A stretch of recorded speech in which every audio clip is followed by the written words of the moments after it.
And we are live. Hello and welcome to Developer Insights. I'm David. And I'm Justin. Together we are the leads on game development and design here at Codename. And we also founded Codename, so we've got that going for us too. We're going to be your hosts for this episode and for every episode. Because when we're not here, the show doesn't happen. And it looks like it still says last week's title. So we're just going to fix that before we move on. Uh-oh. Swing and a miss. No, it is episode 53 though. Wait, is it? According to this script, today is our 53rd episode. Oh, well, there we go. Moving on. Today, wait, that's your line. Go ahead. Hey, I already said it. All right. Did we completely gloss over the fact that our 52nd episode last week means that we've done a full year's worth of episodes?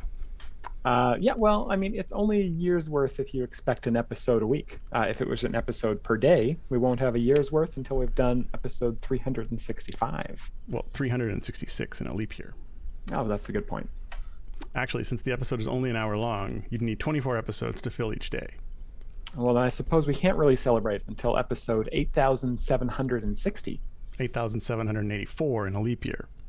Okay, let's get to it then. As always, we are here to answer design and development questions about Idle Champions. But if you don't ask any questions, you may have to suffer through Justin's one-man reenactment of Thor. Yes, my marathon continues through the third movie of the MCU in cinematic order. I have to admit, Thor wasn't really my favorite Phase 1 movie. Oh? Yeah, I just didn't really enjoy it as much as the others. I will tell Kevin Feige that to let you know that you're disappointed. Wait. Thanks. Am I supposed to know him? I don't know Kevin Feige. I don't know why this is in here. I do. You don't know Kevin Feige? Sorry. Come on, man, play along. Right. Okay. Okay. As always, we have pulled some questions from the previous show that we didn't get to, so we will answer some of those while we are waiting for new questions to come in, as well as I have some updates on the items that we flagged to get looked at by the dev team. So without any further stalling for time, let's get started with those. But actually, instead of starting with those, let's just say a few words about the song that you just heard. That's from Bardic Inspiration Volume 3, which is coming to Idle Champions on Wednesday, September 7th. So that's next week as part of our 5th anniversary celebration. It's going to be available exclusively in-game, and we are going to be previewing one of the 10 songs on each of the CNE Games Twitch shows throughout the next week, including this one, obviously. So tune into those to hear more. And the track that you heard in the intro was called Hate Makes You Cold, and it is track number 4. All right, let's move on to actual features and updates. Let's see, we've got one thing listed here from the fixes / new features. So you probably, some people have probably seen the challenge tracker at this point. I know there was some feedback if you had a whole lot of questions there that they were updating quite quickly what was at the top. So there are some sorting options that are coming soon to that. I am told that they are in queue to be built and out. So very shortly, whatever the Steam and Epic builds get out, which will be very soon, that feature will be there for you, so you can sort them instead by, I believe it was percent close to finish. Is that what that was, Justin? Completion percentage, yeah. So like ones that are closer to being finished, we'll sort to the top. Yeah. We do have a few items that are updated from previous lists that are actually in progress. I know we've got people assigned to them working on them, and that is that the change for the formation save from the recall, missing champions and skip and cancel, which will now be recall, skip the ones that are missing and cancel. That's underway. And there are some visual changes that I've been talking about for making it easier to read for different kinds of colorblindness. And I actually had an image to preview here that I know Adam shared with me earlier. So let me see if I've got that. I'll bring it up. I think this is it. Hopefully this is it, not your giraffe. Aha! So I don't know if you've seen these, Justin. I have seen those. They look awesome. But these are some of the variations that we're making to the cards so that they're actually have different gem shapes and gem counts in them, so that they're more visually distinct, as well as there's some markers on the top. I don't know if you can see those or if those stood out to you, but the little, I don't know what you would call those, ticks. Pips. Little pips to indicate that. Now, I know discussing this with Mars, one of the options that I know is sort of really preferable would be to be able to go in and set your own colors for for each of the different borders, which is something that I'm going to look into further. But for now, we're going to start with something like this. So in the coming weeks, this will be some changes made to the visual appearance of the cards to make them visually distinct and not just color distinct. So let me just hide that and get back to it.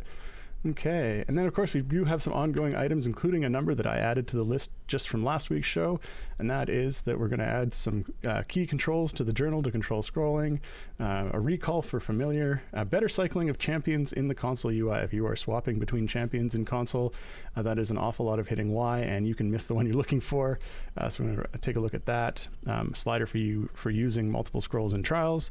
Indicator if there are any unread change logs. So if kind of just like in the for the familiars, that little thing that says how many familiars you're not currently using, we'll put something similar to that on the change log button, so you know that there are some change logs that you haven't read. Let's see, background party. We need an indicator to show that it's no longer progressing, which was requested. Doing a pass to make sure that escape properly closes all menus and dialogues, because it sounds like a few of those are not responding as expected. Pity timers on the for the next epic display on the chest on Timegate and in the store. I need to bug Justin about the missing core and the missing node in the strong core. You know, I do this every time. I don't know if bugging Justin is working. We might need a new strategy. Automatic imp spawning for Havilar and saving feats with formation. So this is quite the list, but what I am told is that some development time has come available to have these looked at directly, because a cool new feature that is prepped and ready or in the queue to be launched soon has completed. That's part of where that quest tracker came from. And so challenge tracker. I don't know where you get this quest thing from. Oh, right. Challenge Doesn't tracker. say quest, does it? Fair enough. So I know some time is going to get dedicated to that because some dev time that was previously on a feature is now available. So that's really awesome. I think it's time to move on to the leftover questions from the previous show. Oh, great. Okay. Well, the first one is from Tarjay the Terrible. Is that like the store? Well, I don't know. It's actually JEI. So anyway, they asked last week, any chance of getting wild offers / patron shop cash items / shop through content to appear in platform specific add-on stores too, instead of only in-game with the overlay? And they're asking because they're running on Windows 7 and they can't buy any of these due to overlay incompatibility issues in Windows 7 with the Epic Game Store. Ugh. Yeah, so unfortunately, a lot of these, especially the ones that are dynamic, it's really, really difficult to get them into the stores on the specific platforms, especially like the Wild Offer. The Wild Offer, for example, has, because it's customized for you, the connection between what's being shown there and what you're purchasing would not come through on on any of the platform stores. And so while it would be sort of technically possible to surface something like that, it would make for a very unfriendly user experience, because you could try and purchase it and it might give you what your current Wild Offer is, but if you don't have one, their shop wouldn't know. So I think it just really just wouldn't work, and we couldn't leave that as a thing available in the any of the platform stores. Yeah, because when you're going to buy a flash, it would just say, or a Wild Offer, it would just say, flash sale, Justin. Buy your current Wild Offer, and it have no information about what's in it. It would not be good. Yeah, so sort of unfortunately, there's not really a good workaround if you're on Epic on Windows 7, and you can't use the overlay because of that incompatibility.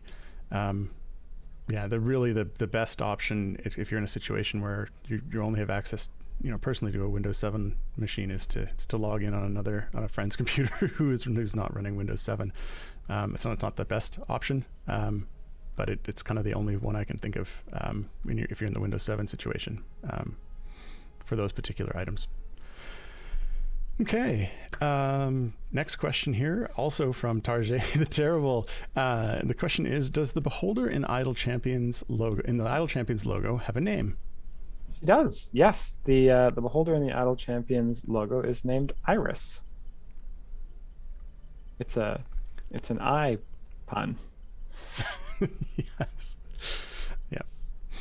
And I believe the beholder in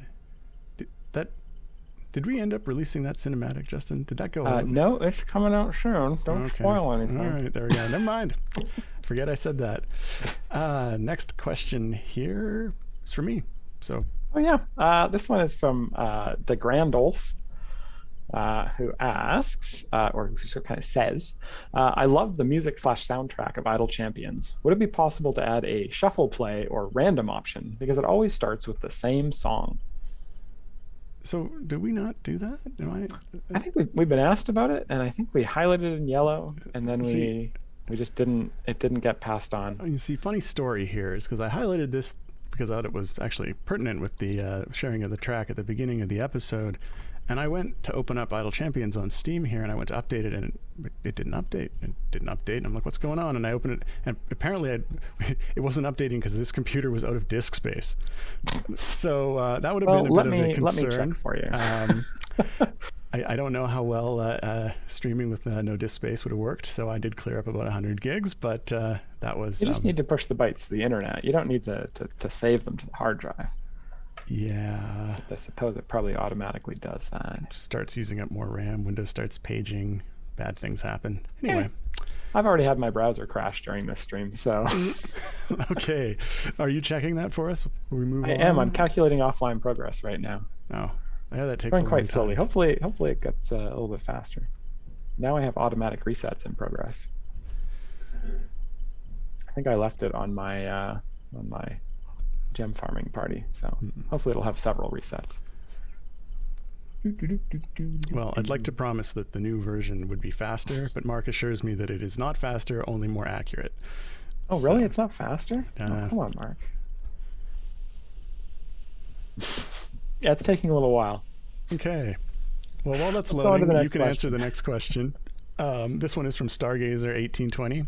It says, maybe a noob question. Are there champions that use hit armor-based HP that we can get? So yeah, that's a great question, Stargazer1820. If you're still in the stream, or if you're watching the VOD, or if somebody says, "Hey, they answered your question the next week."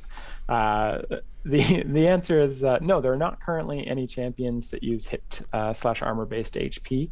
We are actually in the process of designing a champion that is kind of like having hit / armor-based HP.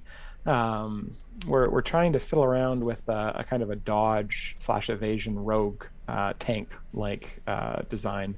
And so I don't know if we'll release that, if we'll get it to a place where we kind of like it, but it's a fun thing to experiment with because it kind of functions like a hit-based thing, as opposed to there just being specifically like a health you got to get through. There's sort of dodge charges or whatever that you got to get through. So yeah, there's nothing right now, but there could be in the future. So I did get my game open. I'm going to check the jukebox. I don't think there is a shuffle. I only have one song in here. Let's add some more songs. No, there is no shuffle. No shuffle. Oh, and now my Modron is resetting. All right. Okay. Confirmed. No shuffle. Nose game. But at the very least, that previous question probably saved the stream from dying when my system ran out of memory. So we're good on that. Thank you, the Grandolph, for your question. Yes. Next question, this is also from last week's episode, is from Shraven420, who asks, any plan to improve ultra-wide support? So this is one of those things that, from just a graphical design standpoint, it's a ship that's already sailed, and it's because a lot of the graphics that are static don't repeat nicely. And at this point, there's quite a few of them. And so the game's like actual sort of aspect design is for 1080p. Everything is done at 1080p, and then we scale it down for 720p, or we scale it up if you want to do something larger. But sort of that base resolution is 1080p. And so if you actually make it too wide, you'll find, and I think as this question asker is pointing out, you'll find that the backgrounds that are the static ones do start to repeat. And some of them end up with an unsightly seam at that point, which of course isn't ideal. I think we tried to make it so that a lot of the graphics would line up, and some of the sort of detailed pieces would just be on one of them only. I know that was an option that we had, but I don't know to what degree that kind of was enforced art side, especially as we added new artists, and that sort of information was something that didn't end up getting passed along, because when those things got imported and used, there was no obvious error with them because that wasn't something that was being checked for. So there'd be quite a few backgrounds that would have to be adjusted, and so I think at this point the ultra-wide ship has sailed, and we're not likely to have an ultra-wide support for the game. Because of the large number of backgrounds that just would need to be updated for it. It'd be a real big art job. Okay. On to this week's question. First question of the day is from Emote. This question is, while Merowyn is a cat and doesn't attack, she is no longer considered a magic champion for abilities like Ulcura's Spellcaster's School, and therefore her positional effects lose any bonuses from Ulcura. Am I saying that right? Ulcoria. Okay. Is this intentional? First off, thank you for the question, Emote. This is actually a really interesting catch. I don't think we'd considered that when we put in the kind of base attack. I didn't consider that it would have a different attack type than her normal attack. So this is actually something that's actually really easy. I've said actually like 60 billion times in this answer, but this is something that is really easy to fix. And I will make a note to have the sort of the default cat attack updated to be the same attack type as her main attacks. So good catch, and we will fix that. The next one is actually a question. It's a question about the challenge tracker, I guess quest / challenge tracker. And there's actually two people who have asked similar kind of questions about it, but they both ask, these are from Bill Slowski 002 and Huey Tilcoatl. They're both basically asking, can we have achievements added to the tracker? And also one of them asks, what are quests? A hint of things to come? I don't know what quests are, but they're asking about having achievements added to those. Yeah, that's a good question. I mean, having progress like that so you can see it up front is pretty handy, I think. I mean, that's kind of why we put that in the first place. It's been a quality of life update that we've been talking about for a long time, and finally had a good reason to get it done. Yeah, I don't know I'm not sure if I would mix them in with the quest, but having an individual tracker, I think it's something that we could discuss and see what would make sense. Have a little more option in there. I'd be willing to entertain that for sure. Yeah, because achievements and challenges are, they're very similar. They're a progress bar. I'm not going to argue with that. Okay, next question. This one is from Rough Rider 91. When might we see an EGS/Steam giveaway familiars like the Baby Tarrasque, Baby Spurt, Iris, or Toadstool in the gem shop? Similar how the Gelatinous Cube and Pixie on a Corgi are in there now. Yeah, so I think the normal cadence that we do is roughly 6 months after a giveaway, they'll show up in the gem shop. I'm not sure if there's a different reason why the ones from the giveaways aren't showing up in there, and I can check into that for you. But normally, sort of like after an anniversary event, it'll be about 6 months before we put them into the gem shop. So I'll look into that and see if there's something that we're doing differently for the giveaways. But that 6 month was my understanding of how long we wait for those. Okay. Next question. This one is from De Grandolph. Where can I buy Idle Champions merch? Where, Justin? Where? I don't think we have any Idle Champions merch right now. I believe that you would have to ask Wizards about that, because I don't think our license from Wizards doesn't include the ability to sell physical goods. So that's why we don't have any Idle Champions merch. Wizards of the Coast would own all of the rights to that kind of stuff. So definitely go into their streams and be like, we love Idle Champions. We need send merch. them to do that. I want to buy an Idle Champions t-shirt. Can I please buy it? Please, please, please. Don't be annoying, but just ask. Yeah, no, okay. Please don't do that. Let's see. Next question is from T5 Cats. They ask, when it alerts us to a challenge completed, there's no way to tell which one it was. That would be handy. One can track them and see them, but the accidental ones are good to get out of the way, Yeah, I mean, that's a perfectly fair observation that it should probably say the name of the challenge that was completed. Yeah, I'm just going to make a note of that. I thought we were going to have them stay there for like a minute or something in the tracker. Well, I wonder if this is not specific to the tracker, because I know that sort of in general, when a challenge is completed, it pops up and says challenge completed. Underneath the patron button there. Yeah. So independently of the tracker itself. Right. Oh, so, I see. Yeah. Cool. Sure. The next question is from Jabsis, who asks, this is kind of a cheeky question, but how should we inform you about problems with unreleased changes? Yeah, that's a... so I assume what's happening here is that you're looking at... The well of spoilers is overflowing into our stream. Yes, but I assume you're looking at the actual released binary, or not binary per se, because it's C#. So you're looking at the code that's released in the game and looking at features that are there but are not by flag turned on at this point. I don't think there's any reason why you couldn't pass along something like that in a ticket to Sean or to Taylor and say, hey, I was looking at this and I found a problem. The only thing to consider on that, though, of course, is that those are features that are not released yet, but even if there's code in there for something that's not finished, it may not be finished.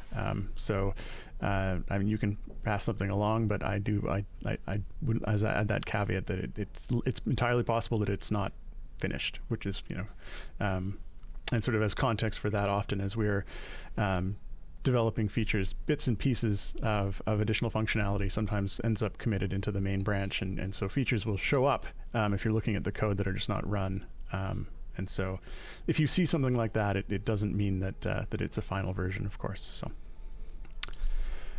Okay, the next question here is from the NeoVid. The question is, can we get skins of the Kobold champs polymorphed into humans? So this is obviously in response to us releasing a bunch of skins of other champions polymorphed into kobolds. Yeah, that. Thank you. People saying bless you. I did sneeze. I thought I muted before I sneezed, but yes, I think that'd be a funny thing to do. I don't know what the plans are for that, but that's a funny idea, and I can pass that along to the team, see what the plan is for those. The next question, I did mute, thank you. The next question is from Danalist, who I assume is someone named Dan, who is an analyst. And they ask, can we see the number of enemies currently on the field? Would make it easier when holding onto an alt to finish the zone. Right now I'm forced to count them as they come in. So I guess they see 25 enemies come in and then they hit their alt and they want to take them all out in one. This is one of those. Yeah, this is definitely one of those questions that I put into the category of, like, we could consider doing something if it was requested on a regular basis. Like, it was something that we felt would add a lot of value just in general, to take up some space and show this information somewhere. Yeah, I think this is a good question to kind of address or to speak to the issues with UI, and we don't want the UI to look like you're a WoW raider in 2010, where it's just like boxes and bars and everything and just covered up, and you've got this little tiny bit of the field where you can actually see the beautiful art that our team spends hours and hours working on. So, for something like this where it would have a very sort of unique edge case to it, we really need a good reason to put it in order to justify taking up that UI space. Good comment, Mstat. I feel called out as an ex-WoW player. Hey, I'm an ex-WoW player too, so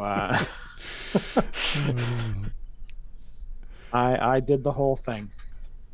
It's hard to jump out of the fire on the floor when you can't see the fire on the floor through all the UI. Yeah. Okay, next question here, Justin, is from Cassius335, and they said, I don't know what it would involve on the Steam end, but will Idle Champions ever get pre-order functionality? For like pre-ordering DLC and stuff before it's released.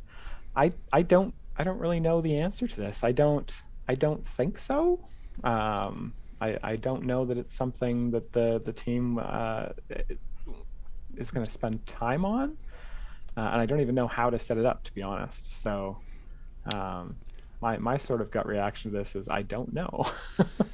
Yeah. Having done a lot of the Steam stuff myself, I do know that I'm sure it's not too complicated to set something like that up. I do think it comes down to sort of where the cases are we'd want to use it, as well as like because a lot of times sort of when things are coming out is not something that we pre-announce, and then of course across all the other platforms as well. So I'm not sure that it's something that just even that we'd have a desire to be using, but yeah, our cadence for DLC releases is quite high too. So it would be there'd just sort of constantly be stuff there to pre-order if we were to put everything in there. Which might just, I think it's probably not something that we need at this time. That's my feeling too. Cool. Next question is from Jamick Unyielding. Is there a current timetable for the trials changes? Yeah, so I spoke to some of the trials changes last week, and then I went to this week's production meeting and learned a little bit more about them. And it turns out it sounds like they've unfortunately missed the current build lock. So it means they're going to be bumped at least another 4 or 5 weeks before they will come out.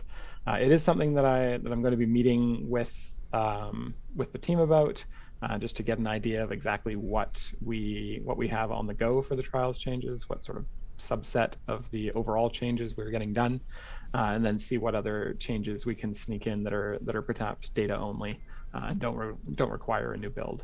So hopefully something this fall we will get some portion of the trials changes out. The next question here is not actually a question. It's just it's kind of a question, I guess. It's from Devil Crayon, and they say, "Hey y'all, how's it going? Congratulations on year 5." Has it been 5 years? Almost, right? Or I guess it is. It's the 5-year anniversary next week. Yeah. It's actually this year is kind of cool. We're launching the 5th anniversary celebration, literally on the exact 5-year anniversary of when we launched on Steam. So that's pretty cool. Yeah, I always love it when those dates actually line up. Doesn't happen very often. No, it doesn't. Okay. The next question here is from Hunters UK, who asks, can there be an option to remove the star from the screen? This kind of goes back to the UI stuff we were talking about. But the star being the thing that brings up the quest / challenge tracker. Oh, I see. Perhaps, I suppose, if that's something that is basically, hiding that behind an option. Yeah, we could add an option to disable the quest tracker. I'd personally like to just see how many people request that before we sort of immediately make that jump, but it's certainly something we could do. Okay, next question here is from Timnos. Any chance to include more tags in Voronika's Assist the Puppet ability? Even if they're not super impactful, just giving a 200% gold find to tag champs or something can help the feel bads of getting a bad roll for her inner circle. Yeah, I don't mind the idea of maybe adding gold or even speed to that. Those are kind of the main kind of 5 roles that we generally design around: the DPS support, tanking, gold, and speed. I guess healing is also a 6th one. So yeah, we could potentially add more there. I think we wanted to try and keep it fairly simple and not try to make it too complex. But I think if you get a gold find champion who who their support is a little bit lackluster, or they don't have any formation abilities for Voronika to buff, then I could certainly see adding some additional tags there at some point. We can I can add that to our list of would likes for Voronika if we go around and give her a redo. All right. Next question. This one is from Canelian. Does Mahen's feat that makes him count as a tiefling add that tag as an extra race or replace him being a dragonborn? There was some discussion on the Discord about how that counts towards Dobbs' ability that counts unique races in the formation. So I'm not 100% sure about this, but my expectation, my intuition of this would be that it would add tiefling as a race and not remove the dragonborn tag. And then that both of those would likely count towards Dobbs' ability that counts unique races. I don't see why we would have coded the Dobbs ability to not count that, because it just wouldn't.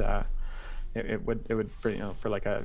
I think it would probably also count 2 races for a champion like Human, who has both human and kobold race tags. Yeah. I mean, without knowing what the exact implementation was, my gut feeling as well is that it would be addition, not a replacement, and that's simply because that's going to be the easier path to code. That's the easier, yeah. So unless in the design you explicitly called out replaces the Dragonborn, I would expect the implementation to just add it as an extra tag. I have a vague memory of someone asking me if I wanted to add or replace it, and I think I just said add. Oh, we're getting Mars is typing something. We're getting comments in here. He's going to tell us. But while he's typing something in there, we can also probably note that we are very soon going to be running our infamous, or potentially famous, weekly giveaway of gold chests. So that is happening. I guess they don't have to be gold, but a weekly giveaway of chests. So how that works, if you haven't been here before, is if you pop open the chat, if you haven't already done that, very soon Moobot will talk about a giveaway. There'll be a special string that you type into chat, and that will enter you into the giveaway to potentially win 42 chests of your choice. They can be any chests. If you win, you can pick any chests. They could be gold chests. You could choose Electrum chests. I guess silver rosy chests are still an opportunity, or still an option for you. There are certainly a lot of meme chests now. But that giveaway is now going on. So pop open chat, just copy and paste what everyone else is spamming right now. The keyword today is "hate makes you cold," which is the name of the song. We don't, we're not making a statement there. It's just the name of the song that we played at the top of the episode. So yeah, enter that. If you win, you can pick your chest. And I would go for Modron component chests if I won, if I was able to win. I don't think I'm actually allowed to win. Let me try. He makes you cold. There we go. I will try entering, see if I can win. And I would take Modron chests because I like playing with the pipes. You sure do. Yep. Hate makes you cold, which makes you ready for revenge. Is that how that works? Because it's best served cold? I'm not sure. Mars says that notably, Mahen's feat does not count both races for abilities like Ashara's Bond. Mahen counts as Dragonborn and Tiefling, which would count as 2 stacks for Bond Potpourri. I think it's because it applies to champions who match that. And then, regardless of the fact that he has 2 tags, he is still only 1 champion that is affected by that bond. So that's why it only counts as 1. So they're saying now you need to make a con skin for Dinar. All right. Next question. This question is from. Oh no. Ubhad. No. Just say Ubi. Uba Havin. Uba Havin. I apologize. I'm new, so forgive if this has been asked before. Would we be able to get a breakdown of gold find like we do for DPS in the upper right box? Yeah, I think this is something we've talked about in previous episodes as well. And the sort of the stats in the top left there, I think there are probably some things we can do to make that better. I think the thing is, I guess you want to be able to pop that out and kind of see which champions are contributing to your gold find. I think that is possible. I don't know how useful that would be. I think a lot of gold find comes from favor. A lot of gold find comes from blessings and Modrung core stuff. In the long run, not a lot of gold find comes from your champions, except for a couple of them, such as Rust has a lot of gold find in there and a lot of buffs from your gold find. I think there is an opportunity for us to improve those things up there. We've talked about adding in a little breakdown up there for some of the speed abilities, so you could see what your speed was set to, what your chance to get extra drops was, what your monster spawn rate increases were. So there's definitely some stuff up there in the corner that will improve. I'm not sure about adding a per champion DPS or gold breakdown, but it's something we could consider. Oh, congratulations to Protopath, who won the giveaway. You didn't win the giveaway, Justin? I didn't win? What the heck? You'd think as like one of the owners I could rig it to win, but I will have a talk with our moderators after this stream. That's right. At least supposed to pretend that you won before actually announcing the right winner. Just to get everybody up in arms. All right. Move on to the next question. This one is from Philistine47. Should the honorary BDS champs from Voronika's Inner Circle ability also count as BDS champs for Nahara's Strong Society ability? Yeah, this is an interesting. This is kind of another one of those add tags things, and I feel like it's not a bad idea for Voronika. Yeah, I mean, I like it. And I think it wouldn't be too hard since we know we already have the ability to add tags. So we've got that tech. We should be able to pretty easily just have it add the tag to whichever champion as well. Okay. Here's a fun question for you, Justin. A couple of people are saying it already works that way. Well, if it already works that way, then yeah, it is really easy because we've already done it. Okay. Anyway, the next question here is from Garwar. And Garwar asks, now that it's been 5 years, can we get an easier way to read the adventure/variant stories that don't involve being in the adventure/variant to do so? So yeah, there's a reason why this is not a thing right now, and that is because the cinematic text, like we recently did localization, and so as part of that we had to kind of get an idea of how much text we have in the game, and the adventure/variant stories and all of the cinematic text that goes along with that is a disproportionately enormous portion of the text in the game. And so the way the game works is it only sends you the text for the adventure or adventures that you are on. And that is to save the game from taking a lot longer to load, and more so using up a whole lot of our bandwidth and your bandwidth every time it loads to get that data. So I think it's possible that we could probably find a clever way around that. It's not that hard to just sort of look them up on a per request basis and send them out sort of as you ask for them or as the client asks for them. But it's just not something that we've been focused on in the last 5 years. I don't know, Dave, what are your feelings on this, Dave, in terms of, is it something that you would prioritize over other things? I mean, it's not something that I'd make a top priority, but I do feel like there could be ways to, that data could be requested as needed if you wanted to go through and maybe see the completed text for an adventure. Like it could be something like on the map screen, you could go to and have like a little, story icon next to it or whatever if you've already completed it and click to read it. And that could, load the data for it and you could just scroll through it. Like I said, I don't think it's too difficult. I'm not entirely sure what the level of demand for something like that is, but yeah, I think it could be doable. It's just not something that we hear about very frequently as a request. So as well known, we're very much focusing on triaging our time to things that have as much impact as possible. Yeah. Oh, Yeah. that's a really satisfying answer. Unfortunately, Yeah, it's a tough one, and I agree. There's some chatter in the chat there about we do put a lot of work into the stories, and a lot of people don't see them because they just idle through, and it's tough. I definitely I think there's some amazing writing in there and some very funny stuff, um, and so maybe it is something that we should prioritize a little bit higher. I don't know, it's something to think about. for sure. Let's see. Next question is from Maniac Clown. This is with regards to the accessibility cards that you showed a little bit earlier. And they say, with those color accessibility designs, are you going to include indications for shiny and golden? Maybe a hollow star versus a filled one? Yeah, so I mean that's probably like so. The answer is if we missed that in our initial pass, we definitely would have caught it after we put it out and someone asked a question like that.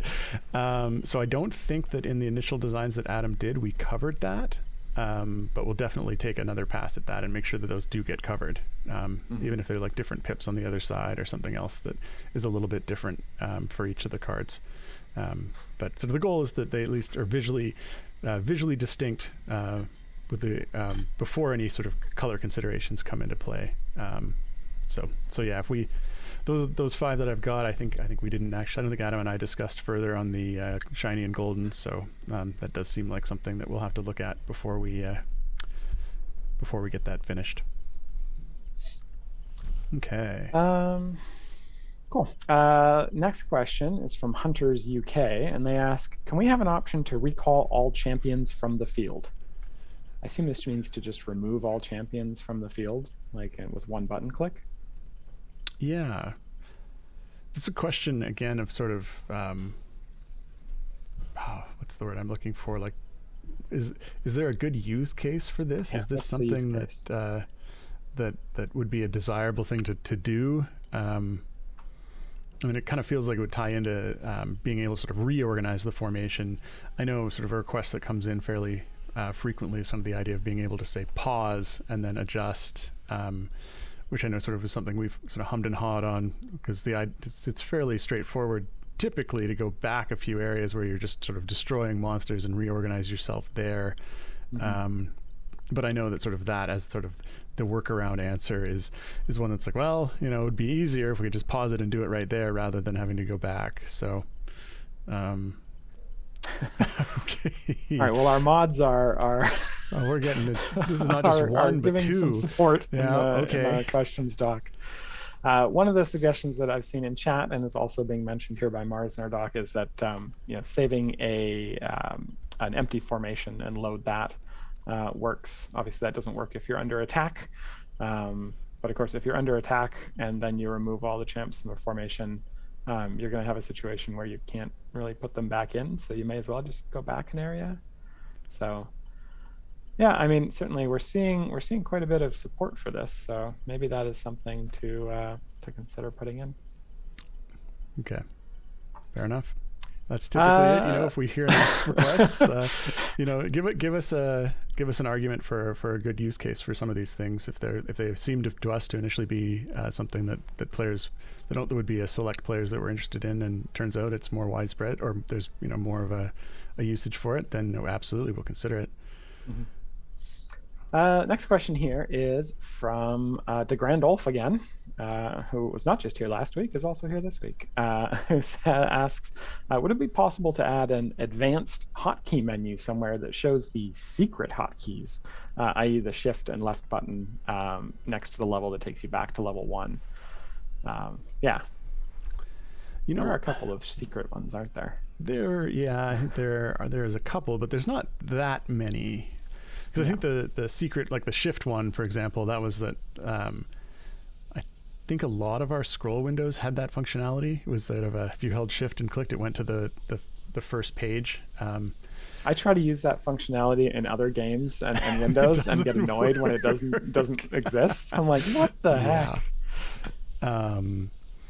I think we just don't have enough secret items to put on an advanced hotkey page, unfortunately. Also tough to kind of describe that. right? In terms of like how that works. Like if we were to add that one to the hotkeys thing, it's like, how would we actually describe that as succinctly as we describe the other hotkeys? Yeah. It's a bit of a challenge, I guess. And I think if you're worried you're missing out on other hotkeys, or any sort of hotkeys that aren't listed, the answer is there. Off the top of my head, I can't think of any others that aren't, that don't only work on dev. Mm-hmm. Yeah. Okay. Yeah. Based on what I saw go by earlier in the chat, though, Justin, I think you're going to have to do a one-man reenactment for Extra Life. Yeah. I saw that from the lurking writer there. I actually highlighted that question, though it is, 20 or 30 questions down the list. You're going to have to pick a good one. The only problem with doing like a one-man reenactment or something is I would be very worried about just doing it too well, such that the copyright police come after me. Sure. Like if I were to do my one-man reenactment of Star Wars, A New Hope, which is episode 4, which I probably watched about 60,000 times when I was 12 years old over summer vacation, like literally Disney would come after me because it would be too uncanny. I think maybe, you could worry about that after the fact. See if that actually happens. Okay. Next question. This one is from Niscus. Currently getting event champion gold chest is quite hard. You either have 12 days during the event and then you wait 1 year, restricted to how many tokens you can get in that time, or we get 3 gold event chests from each time gate, which are limited in time. Could event champion gold chests change so that they only give pieces of equipment for the champion instead of the current 2 pieces of equipment, 2 consumables, and 1 random? Thanks in advance. Yeah, thanks for the question. I think the short answer is I don't think we have any plans to change what's in champion gold chests. Certainly there are other ways to equip your event chest or your event champions. Electrum chests are one really good way to kind of get them their first bunch of gear on there, so that you're not necessarily wasting their gold chests getting just like their uncommon and rare pieces. And actually we did an interesting query the other day where we actually checked to see how many Electrum chests we have given out in the past since we started giving out Electrum chests, and we actually found that we have generated more than 3,000 Electrum chest codes in the last couple of years. So if you're not already doing that, definitely in the Discord, there's a chest codes channel that posts all the Electrum chest code. We do many of those per week, because pretty much every sort of sponsored podcast or tabletop show or even our own shows has one. There's a code right up here somewhere to get an Electrum chest. You can also do it through patron chests. Patron chests can actually have epic items for event champions, which makes it certainly possible to, if you get lucky, to get the right ones there that you're looking for. But yeah, we don't really have plans to change certainly the number of equipment pieces in there. Just because it's kind of balanced for where we want it to be and where we want purchase chests as well to factor into that as well. So no plans at this time to change that. Okay. This one is definitely for you, Justin, because I don't know the details on it. This is a question from Foolish Genius 89. The changes on this. And their question is, how do you handle changing the wording of Dobbs' feat to being less valuable than the original wording? I spent 50k gems before noticing the change. I hesitate, thinking those who paid money for the feat. All right, well, give me 1 second to look up which feat that is. Very slow Google Docs loading. Please stand by. Doesn't load as slowly as the game, though. Let's see. So I assume that would be the double deposit feat, which, according to at least the design doc here, doubles the chance that Dobbs' offshore accounting ability triggers. So from 25% to 50%. And I guess before that may have accidentally been saying doubles the effect of Dobbs' offshore accounting ability. Right, which I assume would increase the damage bonus and the gold find bonus. Yeah, that sucks that we must have missed that when we were initially putting that feat together. Um, I would say if I would be okay if you bought that and and you feel like it's not exactly what you were wanting, that you could probably open a ticket and we could probably refund you the gems for that, or just give you those gems back. Certainly, it looks to me like the intention of that was that it always do what it has been updated to do, or what it's intended to double the chance of it triggering, so that it stacks faster. Um, which yeah, I mean, in the long run, it should be pretty even. If you get more deposit stacks, then you should then the bonuses you get from traveling entertainer and busking should be higher. I actually have to think about it for a little bit to figure out if that's actually better one way or the other. But yeah, if you have if you'd like to get a refund on that, yeah, please do feel free to open a ticket and say Justin said it was okay. Because that's certainly, if it was just saying that it's increases the effect, that's not a very good description for what it's actually doing. Okay. Okay, next question here is from Maniac Clown, who says, it's more of a suggestion, but when you do the more rapid fire wild offers, why don't you call it a wild surge? That would tie in with the wild magic from the source material. Yeah, I mean, that's a cool name. I don't know, we probably talked about it on various occasions, but we call them so. Internally, we call them a wild storm. Wild offer storm. Yeah. And then briefly there last year when it was big in the news, we called them wild offer atmospheric rivers. Oh yes, that which is a local Northwest. It's like a joke. Yes, probably too soon. That said, I don't know that we're likely to ever internally or externally, like in the game, actually have a piece that says that, but that's certainly an option. But yeah, we call them storms. Internally, at least, because like I said, I don't think we have a public-facing sort of name for that. But yeah, maybe we have mentioned it publicly before, what they're called, or somewhere in a blog or something. But yeah, I like the idea of calling it a wild surge or wild offer surge. That's clever.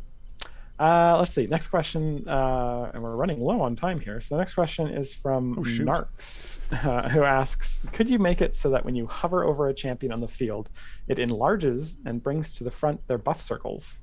So the little sort of circle of buffs under there, so that you can see it clearer and move around and view the buffs easier. Yeah, I mean, that's potentially something that we could look into. It gets a little bit tricky with something like that, because when you mouse over something that changes its size, it also changes the mouse over locations, which then can be a little bit tricky with other type mouse interactions that you might be trying to do, like, for example, picking up the character. So I definitely feel like that would be something that would be a little fiddly, but also possible, because obviously once you enlarge it, you still want to go between the little slices, I guess, of the circle to see what each of them is doing. Yeah, I mean, this sort of is a long-standing issue, is being able to accurate or to easily see what buffs are listed there. And I think I would opt for like another listing rather than sort of trying to make that circle more readable, something like you click on it or you hover it in or alongside the hero dialogue that appears to the right, maybe have something there, or have it as an alternate view for that, because there's a lot more space that could be listed there, and I think there's actually a lot of details that's really being condensed into a nearly unreadable circle. I think the circle really just says you're getting buffs, and here's sort of a rough idea of how many based on how many little bits you see, but the actual details are really not something you can discern from that. Yeah, we've talked before about how we'd like to improve that, and it's it needs some work for sure. Okay, well, we probably have time for maybe two more questions. We can do at least one more question here. It's an easy question. That one's not gonna... This is a question from Rough Rider 91, who wants to know, are the office renovations done? Not yet. No, the office renovations are scheduled to be done, I believe, at the end of next week or next week. Middle to end of next week. Yeah. Depending on whether they drop any of the glass. Yes. No, well, there's 4 new offices that have been constructed on sort of the other side of the office for individual offices. 3 of which will have people in them, and 1 of which will be a multi-purpose call room. And those are, I think we were going to be delayed on getting glass for those, but I think that came through. So really, they're just painting right now. I know there's been much discussion about the colors that should be on the accent walls. I got an update on that yesterday from Elisa. So, yeah. Pretty exciting. Which is highly necessary. What I care about is the green screen green that is going behind the call room wall, so that we can use that. And I will, from future streams, I will not be streaming with offices behind me. Instead, I can put up a nice background. I read in chat earlier that you're actually in front of a green screen with an office background that's like a live background. Yeah, it's a conspiracy theory, I think. Actually, I think what you should do before you do that, since I am using kind of a fake background, believe it or not, folks, I'm not actually in a tavern here, but I think you should take a picture of the office there, get out of the way and just take a picture, and I can use that as my background, and then you can use this one, which just totally confuse people. Yeah, just do up one of those videos where I bring myself a Red Bull, and sit it down. Yes. Way back when COVID was new and making funny videos for the meeting was funny. Yep. Okay. That's sad. I think we're actually out of time. I do think we are out of time. Unfortunately, we did not get to an actual real last question. But if we didn't get to your question, don't worry. You'll have another opportunity. We will be live again at this same time, not next week, but in 2 weeks. This time it's actually not my fault. Dave's the one who's going off, jetting off for sunnier shores for a week. So it's his fault this time. I notoriously don't use my vacation days, so I have to use them. I'm sorry. We're forcing him to. We have to carry him onto the plane ourselves. Anyway, before we sign off, though, we'd like to thank our tireless mods. Today, I believe it was Mars and Martin, because those are the people I saw typing in our questions doc all day. So thanks to both of you. Yes, and of course, thanks to all of you for hanging out, watching the stream, and enjoying the game, because without you, no one here would get to do what we do. We'd have to do something else, and we like what we do. Now we got to say both of them every time. Yeah. All right. See everyone in 2 weeks. Bye. You gonna play the song again in the outro? I don't think we have enough time. Oh. All right. Well, I'll do my one-man reenactment of the song then. Ready? And 3, 2, 1.